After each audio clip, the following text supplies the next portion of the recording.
Boldwood presents The Heat of the Moment, written by Camilla Isley, and read by William McLeod and Ina Marie Smith.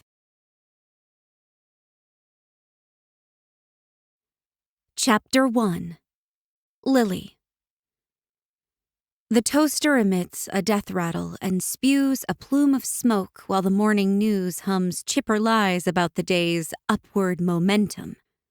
It's Tuesday, smack in the middle of a heat wave that's turned Los Angeles into a convection oven. No one is moving up here, only the temperatures. I lunge to yank the plug from the wall, startling when Penny yells behind me, "Mom, I can't find my gym shirt." My daughter's voice ricochets down the hallway, pitched at a decibel level perfect for shattering what remains of my early morning sanity. "Check your drawer," I shout back, fanning the smoke with a dish towel and scraping the charred remnants of wheat bread into the trash. I open the window to let the burning smell out before the smoke detectors activate and sprinkle more misery on me. "It's not there!" Penny shouts. The frustration in her voice suggests I've hidden her gym shirt in some diabolical plan to ruin her life. I abandon the toaster crime scene and stride down the hall to her room, where my daughter is standing in front of her open dresser, wearing her gym shirt inside out with the tag peeking out at the back. "Penny," I point to her chest. "You have it on." She looks down, brows knitting together in confusion before the realization hits. "Oh." Her hazel eyes, mirrors of mine, squint at me without an ounce of embarrassment. "Well, you could have just said that." I blink at her. "Right, my bad. I should have noticed you were wearing your shirt before you did." "Exactly." She nods with complete seriousness. "And my hair's weird." I glance at the clock, 7:22 a.m., and then at Penny's honey blonde curls, a tangled mass so wild it looks like a family of industrious sparrows left mid-nesting. "If you want neat hair in the morning, let me braid it at night." I grab the hairbrush on her nightstand. Penny narrows her eyes as I approach and backs away like I'm wielding a chainsaw. "Sweetie, we don't have time for—" "You always pull too hard." "I don't. Daddy never pulled." Her voice drops to a mumble that hits me square in the chest. I lower the brush, my throat tight. Daniel was the hair whisperer.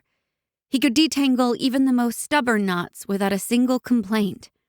One of his many superpowers I can't replicate. "How about a ponytail?" I offer. "Quick and easy." She considers the proposal with the gravity of a Supreme Court justice before nodding once. "Fine, but not too tight." Crisis averted, I tame her curls while she fidgets and provides a running commentary on how her teacher warned too snug ponytails cause headaches and brain damage. I'm pretty sure Ms. Myers said no such thing, but I don't have time to dispute fake neurological facts. Back in the kitchen, I discover the coffee machine gurgling pathetically, a dry, wheezing sound that can only mean I forgot to fill the tank. I pick up the empty water reservoir. You've got to be kidding me. The blinking red light mocks me as if to say, "You thought you'd get caffeine today? That's adorable." I fill it, knowing full well that the coffee won't be ready before we need to leave. But at least the same won't happen tomorrow. "Mom!" Penny's shriek from the living room has me nearly splashing myself. "Something exploded in my backpack!" I close my eyes and count to 3, which is 2 more counts than I have. When I round the corner, Penny is holding her backpack, showing how yesterday's forgotten chocolate bar has melted, staining her homework and the inside of the bag with brown goop that looks like a different substance but smells better. "I think it's still good," Penny says, poking at a glob with her finger. "Don't—" I start, but she's already licked it off. I sigh. Well, at least your immune system is getting a workout. While my daughter wipes down her notepads, using way too many paper towels, I clean the backpack as best I can without a tumble in the washer and throw her lunchbox inside. I zip it up and walk back into the living room, my gaze snagging on the framed photo at the end of the wall lineup. Daniel, in his firefighter uniform, helmet tucked under one arm, while he holds a 4-year-old Penny with the other, as they stand in front of a fiery red fire truck. His dazzling, lopsided smile shines back at me across the 4 years he's been gone. That's the last picture I have of them together. My heart splinters against my ribcage, pounding like a fist on a locked door. It searches for a handle that isn't there, an escape that never comes. I rub at the spot over my left breast where I tattooed Daniel's name after he passed, missing him more than ever. Mornings were his specialty. He'd surprise us with chocolate chip pancakes arranged into smiley faces for Penny, coffee waiting for me when I dragged myself out of bed after a late hospital shift. He'd put my sunglasses next to my keys so I wouldn't forget them and squint the entire drive to work. The memories hit with such force that I have to grip the couch to steady myself. When was the last time I made pancakes? Not those frozen, chewable imposters that taste like cardboard, but real ones, from scratch. I can't remember. Another item on the long list of my parental failures. Daniel would have never let weeks go by without a special breakfast treat. He would have remembered to check the backpack for forgotten chocolate bars. Even if he died before Penny started grade school, I'm sure he would have been on top of it. Her dad would have known how to do the hair thing without causing a national incident. "Mom, we're going to be late." Penny's voice jolts me back to our smoke-scented apartment and the menace of impending LA traffic. "Shoes," I say, pointing to her sock-clad feet. She hops around like a tipsy flamingo as she jams her feet into sneakers, and I scoop my bag and keys. 3 minutes later, we're in the car. I honk along with the rest of the city's frustrated drivers as I weave through side streets toward Penny's school. My daughter sits in the back, unruffled despite our morning hurricane, chewing her breakfast as she hums one of Dorian's songs. My sister's rockstar boyfriend has become her male role model. And while I'm glad we finally have another man in the family, I'm also aware that a cool uncle will never replace a father. We screech into the drop-off lane with a minute to spare before the late bell. Penny unbuckles herself, grabs her backpack, and leans forward to plant a quick kiss on my cheek. "Bye, Mom. Love you." "Love you too, honey. Have a great..." But she's already halfway out the car. "Day." Penny darts toward the entrance, ponytail swinging, shirt still inside out, her backpack bouncing against her slight frame. She turns back once to wave, and I'm struck by how much she resembles Daniel. It's the angle of her smile, the way her nose crinkles. Another frenzied parent honks behind me, ripping me out of the grief spiral I was about to drop into. I drive on, mouthing "sorry" at them through the rearview mirror. As I merge back into traffic, I catalog our morning's victories and defeats. Toaster, murdered. Coffee, unmade. 1 chocolate bar casualty. Breakfast, do oatmeal muffins consumed in the car count? But Penny made it to school before the final bell. In the single parenting Olympics, I'd score a solid 5.3 out of 10. Points deducted for technical execution, but a bonus awarded for difficulty. It's only August, the second week back to school.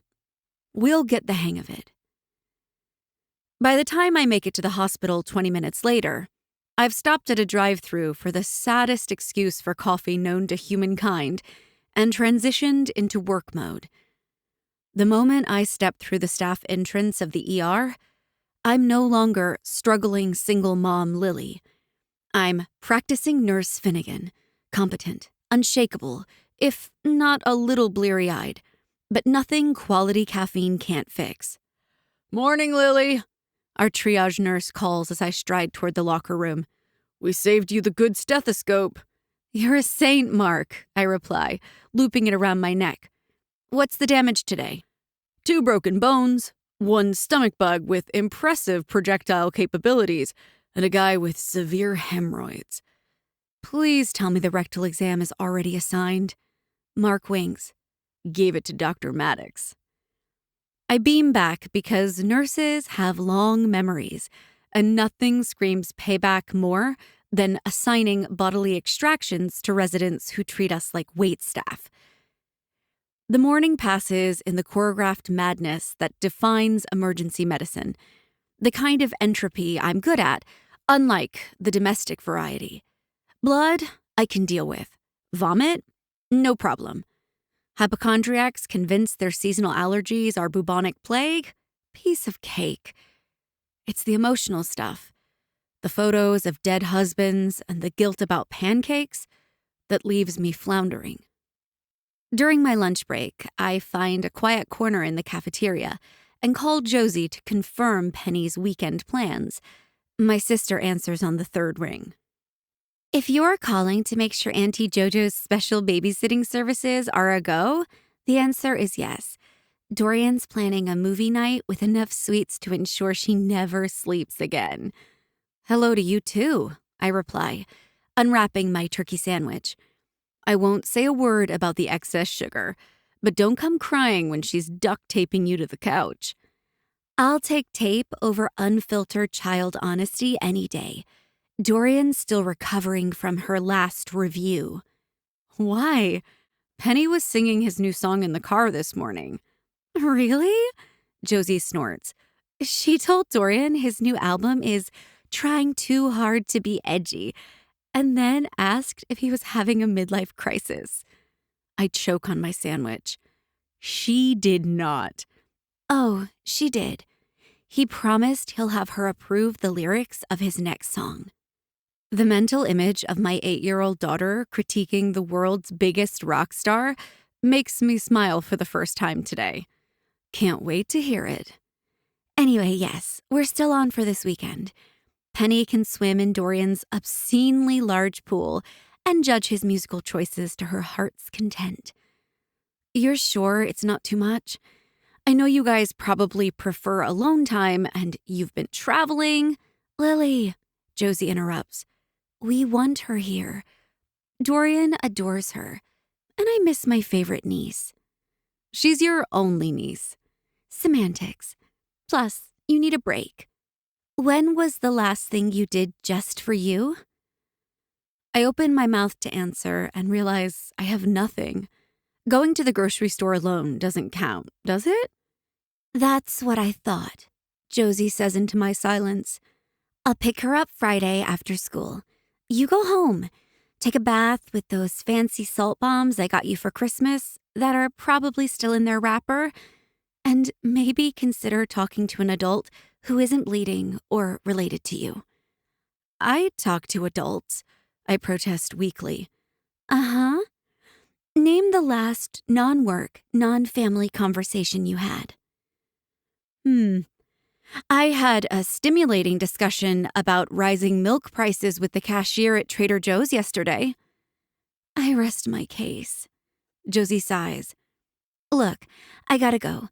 Dorian is pacing around shirtless to find his creative flow, and while it's definitely working for me, I need to make sure he doesn't wander past the hotel windows again. The paparazzi are staked out by the valet stand and will never leave if they catch him half naked. I've stopped keeping track of where in the country my sister is sleeping 1 month into her relationship. Go contain your rock star. I'll text you Friday about pickup details." After lunch, the ER kicks into high gear. A minor traffic accident brings in several patients with cuts and bruises. Next is an elderly man with chest pains that turn out to be just severe heartburn. and a teenager who superglued her fingers together while making a YouTube video. "Finnigan," Dr. Reynolds calls as I finish entering the vitals for the superglue victim. "Room 3 needs sutures for an arm laceration. Nothing major, but make sure it's cleaned properly. Looks like he came straight from a fire." A metallic tang pulls at the back of my tongue at the word fire, the way it always does. 4 years, and I still reach for my ring finger, ready to twist the wedding band I finally removed a few months ago. "On it," I say, grabbing a suture kit and heading toward room 3. I pause outside, checking the chart. Male, 32, laceration to the right forearm. I push the door open and step inside, my gaze colliding with a pair of deep blue eyes set in a face that's unfairly handsome, even smudged with soot. He's tall, dwarfing the exam bed with broad shoulders and long limbs. His firefighter gear is slung over a nearby chair. The sleeve of his navy uniform shirt rolled high to expose the injured forearm. My throat goes dry as memories flash like strobes. Daniel, in that same uniform. Daniel coming home smelling of smoke.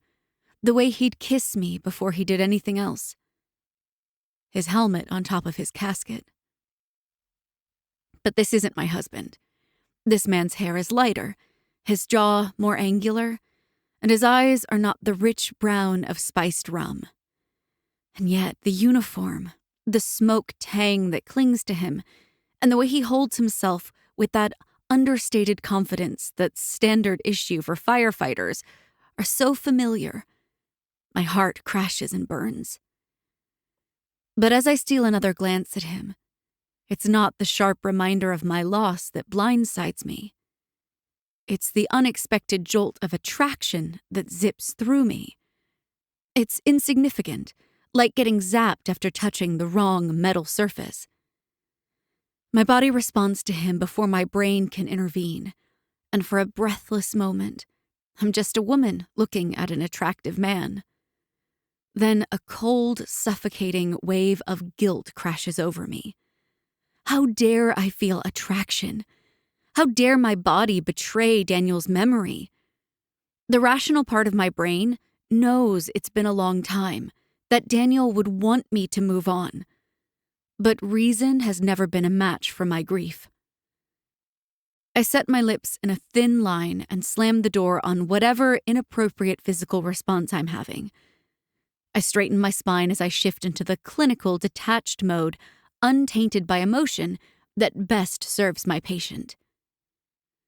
"Good afternoon," I greet the man sterilely, setting down the suture kit. When our eyes meet again, I have my professional mask in place. "I'm practicing Nurse Finnigan, and I'll be taking care of your arm today." Chapter 2. Josh. First day at a new station, and I've already made a fool of myself in front of my squad mates. Lieutenant Josh Collins, reporting for duty, with confidence and zero intentions of throwing his body in front of falling objects like an unthinking human shield. But as I spotted the woman, frozen in place as a wooden beam tore loose from the ceiling, I registered the path. It was heading straight for her face, and none of my guys were close enough. So I did what any idiot with a hero complex would do. I lunged forward, shoving her aside with my body while raising my arm to deflect the beam. It worked, technically. I saved the woman, but a rusty nail sliced me open and made me look like the greenest rookie in the department. At least I didn't break a bone. Still, I should have used literally anything but my arm. Now I'm parked in an ER, mentally drafting a stack of "sorry I'm an idiot" cards to send to my former captain, who vouched for me. The door swings open, and I straighten. I expect a doctor, but a nurse comes in. She's all efficiency in blue scrubs and honey blonde hair pulled back into a ponytail. Her gaze stays locked on the chart as she enters, and that focused intensity makes my pulse kick up a notch for no reason. She closes the door and looks up. Our gazes meet, and the impact hits me harder than that beam did. I register too much too fast about her beautiful eyes, the color, hazel, leaning more on green than brown, the shape, round, upturned, and her long lashes, natural, no makeup needed. The unexpected awareness short-circuits whatever self-pep talk I was in the middle of. I'm about to smile when she flinches. A shadow flickers across her face, her expression scrunching into a grimace of pain before her features settle into professional neutrality. The change is so subtle I might have imagined it, but no. Something about me triggered a reaction in her. But what? "Good afternoon," she says coolly as she sets down a suture kit. "I'm practicing Nurse Finnigan, and I'll be taking care of your arm today." "Hi, I'm Josh." I flash the smile I've used to wiggle out of trouble since middle school, but Nurse Finnigan nods imperviously and reaches for my arm, granting me maybe 1/10 of the attention she gave my chart. "Don't I get a name?" I prod. She scowls but still looks cute as she removes the temporary bandages and starts cleaning around the edges of the gash. "You get stitches, and to keep your arm." I want to laugh, but her deadpan delivery makes me worry she might actually leave me one-armed if I do. "Not even a golden star? I dove in front of a falling beam to save a life. Pretty heroic, right?" This gets me a brief, cutting glance. "Or pretty stupid. Did you forget your Halligan? Or do they not cover risk-benefit analysis in rookie orientation?" I blink, surprised. Most civilians don't know the technical names of our tools. "I'm not a rookie. I'm the new squad lieutenant at Station 27. At the words lieutenant and Station 27, her hands freeze, and that shadow crosses her face again. Deeper this time, unmistakable. She recovers quickly, resuming her work without comment, but the air in the room is thickened. I want to know why, almost as much as I want her to look at me again with anything other than professional disinterest. I'm suddenly determined to find out as much as I can about her. "Family in the service?" "I'm going to clean this with antiseptic now," she replies, ignoring my question. "It'll sting." Don't sound so cheerful about it. A tiny, almost imperceptible quirk touches the corner of her mouth before she proceeds. She's not kidding. The disinfectant burns, and I hiss through my teeth. Nurse Finnigan grabs a syringe. "I'll give you a local anesthetic before the stitches." I barely feel the pinch and study her while she prepares the suture kit. I take in the slight furrow between her brows as she concentrates, the way she tucks an escaped wisp of hair behind her ear with the back of her wrist to maintain sterility, and how she snaps each instrument on her tray, annoyed, as if my scrutiny is rattling her and her patience for me is fraying fast. "Is this the part where you hold my hand and tell me I'll be okay?" I ask, unable to help myself.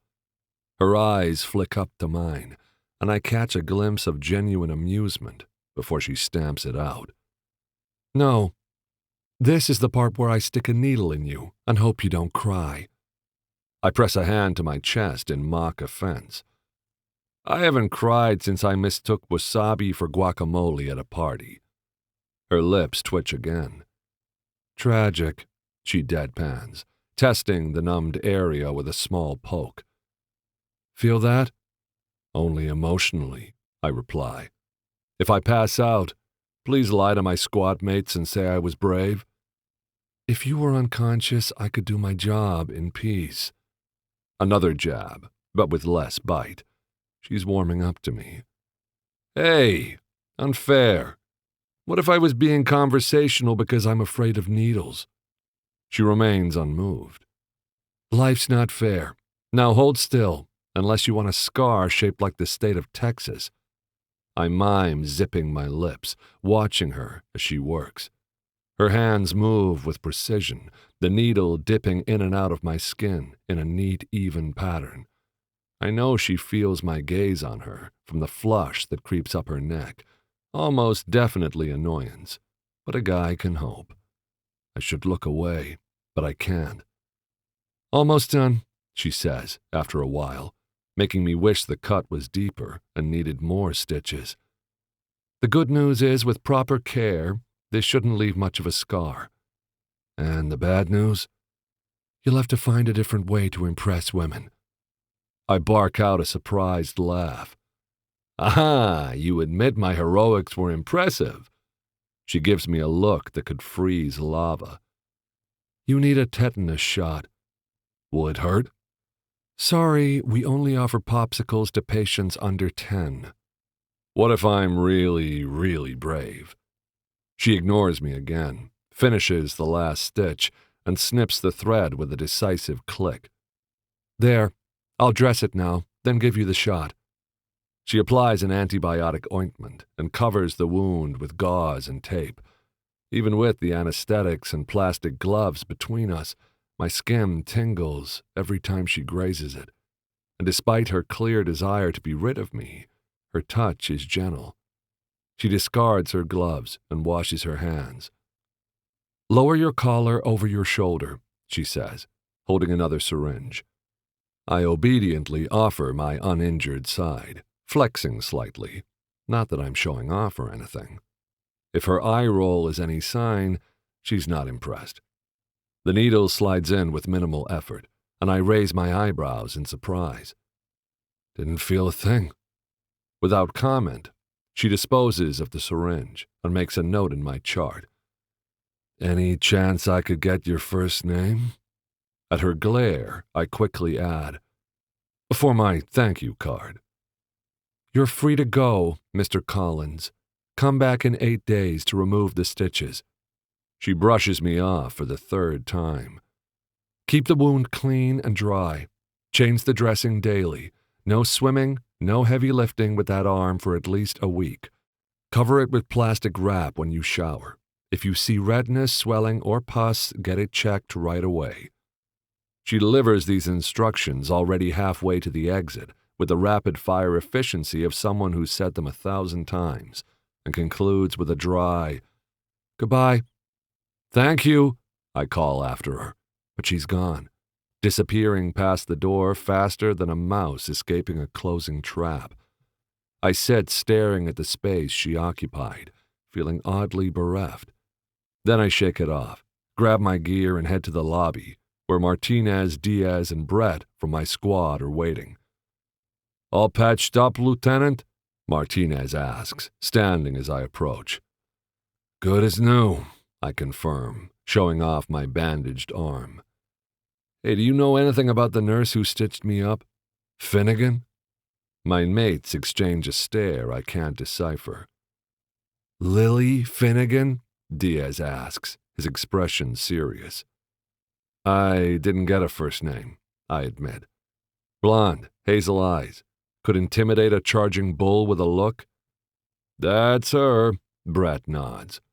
"Lily Finnigan. Why do you ask about her?" I give the worst impression of a nonchalant shrug. "No reason." My squad mates don't seem to buy into my reply. Diaz gives me a long stare, but eventually tells me, "She's one of our own, Daniel Finnigan's widow."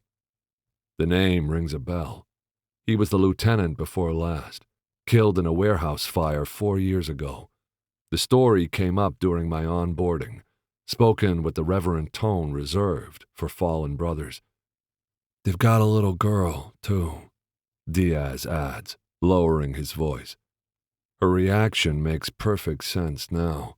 The pain in her eyes when she looked at me, the way she tensed when I mentioned being a lieutenant at Station 27. "I didn't know," I mumble.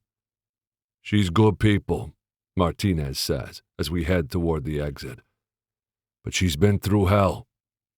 I glance back at the ER doors, picturing her steady hands and guarded eyes, the grief she carries so carefully it's almost invisible. Respect, curiosity, and yes, attraction pulse in my belly. "Come on, Lieutenant," Diaz says, clapping me on my good shoulder. "The chief wants us back at the station for debriefing." Walking to the truck, I half wish for a reason to see her again. A torn stitch or pus. I'd even brave an infection to catch another moment with Nurse Finnigan. It's an unnatural thought for a firefighter, craving an injury, one I never had before. Today has been a day of firsts, but fingers crossed, not lasts. Chapter 3. Lily. On Friday night, the hospital's automatic doors hiss behind me and close fast like they're glad to see me leave. The feeling is mutual. Today was hectic. 3 back-to-back traumas, 1 code blue, and more broken bones than the last 4 shifts combined. My scrubs reek of industrial-strength disinfectant. I was too tired to switch back to regular clothes before I showered. I want to go home, clean up, and change straight into my PJs. The only thing keeping me vertical is the promise of my empty apartment, where I can face-plant onto my couch and not move until Monday. Friday. Blessed, beautiful Friday. The day when normal people celebrate the weekend and single moms like me savor temporary child abandonment, the legal, loving kind, where my daughter spends quality time with her aunt while I remember the sound of silence. After a mercifully unclogged drive home, I fumble with my keys at my apartment door, the weight of the day making even this simple task feel like I'm performing neurosurgery with oven mitts. The lock gives, and I stumble inside, kicking off my shoes after too many hours on my feet. "Hello, freedom," I whisper to the emptiness, dropping my bag with a thud that echoes pleasantly through the rooms. No immediate demands for snacks or requests to check homework I'm too tired to understand. No Disney soundtrack blaring. Just me, my couch, and the promise of takeout food I won't have to cook. But first, a scorching hot shower to wash the day away. That quiet night in fantasy breaks as I take 2 steps toward the bathroom and hear the unmistakable drip, drip, drip of water leaking from somewhere. "No," I mutter, running down the hall as a tired anxiety congeals in my stomach. Not on my Freedom Friday. But the universe has never been concerned with my schedule. I flip on the bathroom light and find a pool creeping across the tiles, seeping from beneath the sink. Unbelievable. I drop to my knees and open the cabinet door, only to be greeted by a spray to the face. I sputter and slam it shut again, water dripping from my chin. I'm screwed. Mr. Haggerty, our housing complex's superintendent, will show up sometime next week, fiddle with the pipes for 15 minutes, declare it fixed, and then I'll be dealing with the same issue in a month. His approach to maintenance involves duct tape, prayers, and the firm belief that if he ignores a problem long enough, it'll fix itself. My apartment is one of those Spanish-style buildings that are so common in LA, with peach stucco walls and terracotta tiles, a courtyard, central pool, and wrought iron balconies stuffed with potted succulents that compensate for the building's flaky servicing. I love the character, the high ceilings, and the way the afternoon sun filters through my windows. But I could do without Mr. Haggerty's upkeep philosophy. If it ain't disintegrated, don't fix it. I dash into the service room and close the water shutoff valve, using the wrench I keep stashed for emergencies. I toss the tool aside and slop to the floor, grieving the hot shower I won't be able to take tonight. If I forsake personal hygiene, can I pretend my bathroom isn't a swamp and sleep before I deal with the mess? No, not really. I haul myself up, grab every towel from the linen closet, and fling them across the spreading puddle. They get soaked through in seconds. Great, I mutter, surveying the damage. Just fantastic. I bundle up the sopping towels, staggering under their weight, as I head toward my small patio to hang them over the railing. The evening air hits my face, still warm despite the lowering sun. The courtyard is alive with the sounds of Friday night beginning. Music, laughter, the clink of glasses. Meanwhile, I'm wrestling with wet cloths and muttering curses that would make my grandmother reach for her rosary. Sink again? I startle. Agatha, my neighbor, is leaning over her railing 1 unit over, swirling a glass of white wine. At 70-something, she dresses like she's constantly headed to a garden party in the Hamptons. Today, it's a floral blouse and white pants, accessorized with chunky turquoise jewelry. Her gray hair is perfectly coiffed even at this hour. I suspect she sleeps sitting up to preserve the style. How'd you guess? I ask sarcastically, draping a heavy bath towel over the railing. 3rd time this year, she says, taking a sip of wine. Same pipe? Yeah, same useless superintendent. Same ruined Friday night. I hang the last towel. I'd kill for Mr. Haggerty to fix something for once. Agatha takes an unhurried sip of wine. You should ask the new handyman for help. Did they fire Mr. Haggerty? I perk up with fragile hope. No, honey, she laughs. I meant the new tenant in 1F. Nice young man. He moved in 2 weeks ago. He's been helping everyone fix things. Mrs. Patel's garbage disposal, the Rodriguez's dryer. He did my shelves. And he does this because... I raise an eyebrow. In my experience, people don't wander around apartment complexes offering free repairs out of the goodness of their hearts. Because he's nice and handy, says he enjoys fixing things. Or he could just be lonely. Agatha shrugs. New to town and all that. You should pay him a visit before you run out of towels. She gives the dripping mess on my balcony a pointed look. I hesitate. My common sense screams, fix the leak however you can. I'm desperate to have running water again. But knocking on a stranger's door to ask for help? It's got serious door-to-door vendor energy, minus the free pens and with a side of, hello, neighbor, your Friday night is ruined too now. I don't know, Agatha. Apartment 1F, she repeats, already turning back toward her living room and disappearing inside with a wave of her bejeweled hand. Great. Now I can either ask the new arrival for help and risk awkward small talk, or field Agatha's, how's that plumbing issue going, for a week. Neither sounds ideal. But the need for a hot shower overpowers everything else. I glance down at myself and grimace.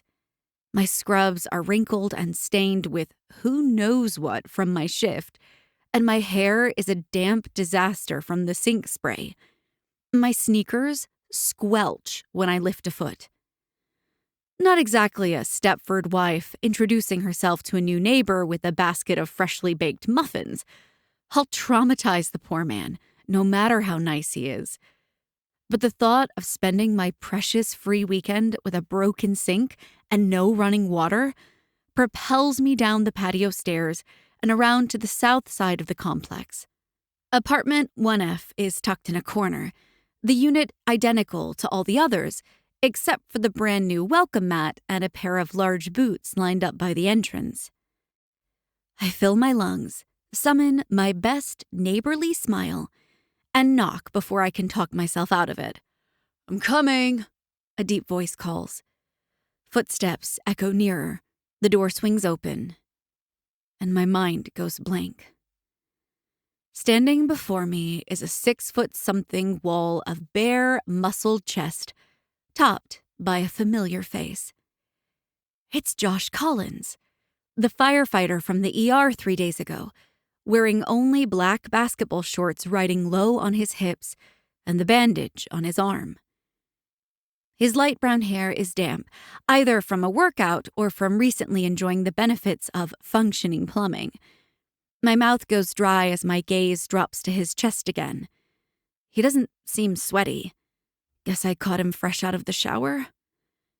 He blinks at me, recognition dawning in those ridiculous, too blue, too flirty eyes. Nurse Finnigan. Surprise lifts his voice. I stare, my brain frantically searching for words that aren't holy and abs. After what feels like several decades, I clear my throat. I must have gotten the wrong door, I blurt, already backing away. Sorry to bother you. He crosses his arms over his chest, thank goodness, and also, damn it, and leans against the doorframe with casual ease. So, you're not Lily from 2A needing help with a leaky sink like Agatha just texted me? I blink, feeling like I've stepped into some bizarre alternate universe where hot firefighters materialize in my apartment complex offering free plumbing services. How do you...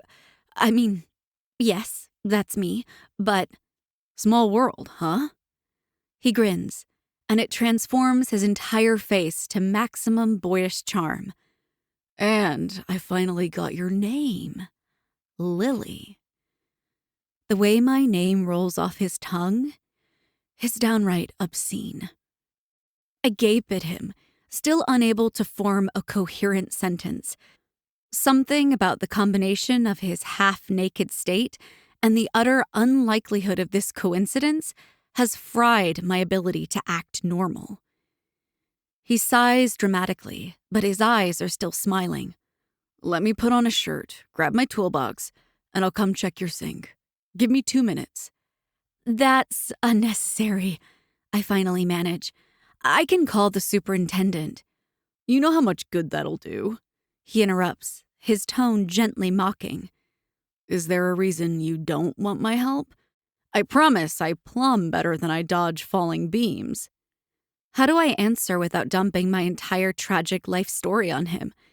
There are about 17 reasons I don't want his help, starting with, you're a firefighter, crossing into, my dead husband was a firefighter, and ending with, talking to you is making parts of me zap that haven't zapped in 4 years.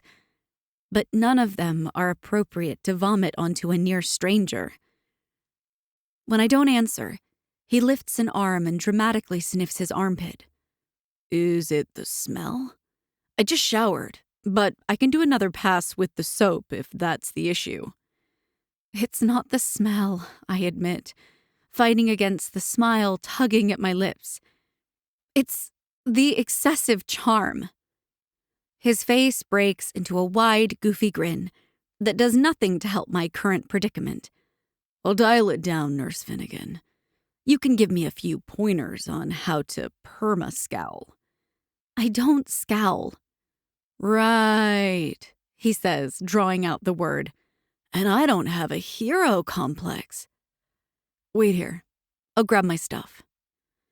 Before I can protest further, he disappears into his apartment, leaving me standing at his doorstep, wondering how this became my Friday night. Through the still open door, I catch glimpses of a sparsely furnished living room, moving boxes stacked in corners, a new couch, but no TV or bookshelves. When Josh reappears, he's added socks and sliders to his wardrobe and a plain white t-shirt that does a poor job of hiding the muscles underneath. And he's carrying a large professional-grade toolbox.